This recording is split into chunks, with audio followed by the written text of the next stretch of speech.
ولقد جاءكم یوسف من قبل بالبینات، یقینا آمده بود برایتان یوسف علیه السلام پیش ازی بالبینات، با دلایل واضح. یهود و نصارا دلایل واضح را یوسف علیه السلام آورده بود، دعوت به سوی توحید و یکتاپرستی الله کرده بود.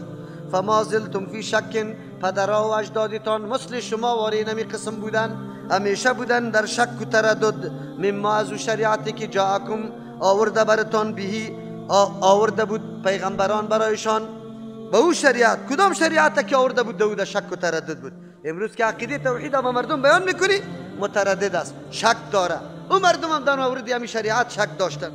حتی اذا هلک، تایی که وفات کرد، قلتم شما گفته لن یبعث الله من بعده رسولا، هرگز الله دیگه پیغمبر روان نمیکنه. گوش ما آرام شد، گوش ما آرام شد. اینطور بدبختا در جامعه و معاشره ما پیدا میشه. مولوی سیبی که ترجمه قرآن میکرد از اون مسجد برو ترجمه بند شد. مردم چی میگه؟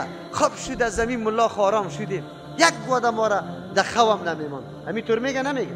همین قومای سابقه تا قرآن شاهدی میده.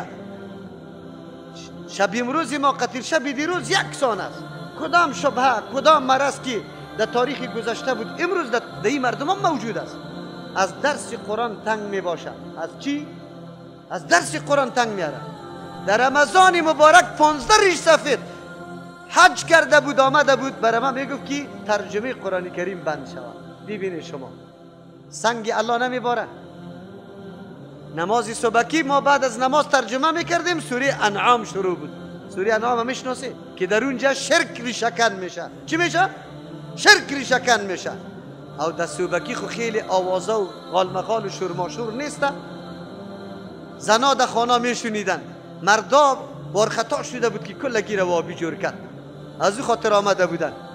این ما بتای مکه باید بنامیم. بتای مکه آمدن قرآن درسش بند شود. نعوذ بالله.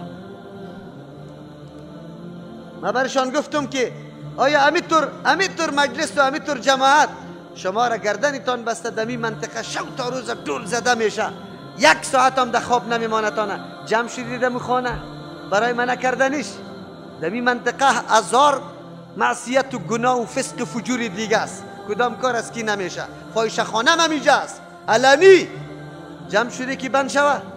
لیکن به خاطر درس قرآن بند شدن آمده. همونجا یک سه چارش گوش خدا کش که توبه کرد که مولوی ما را فریب داده، این مردم از ما توبه است.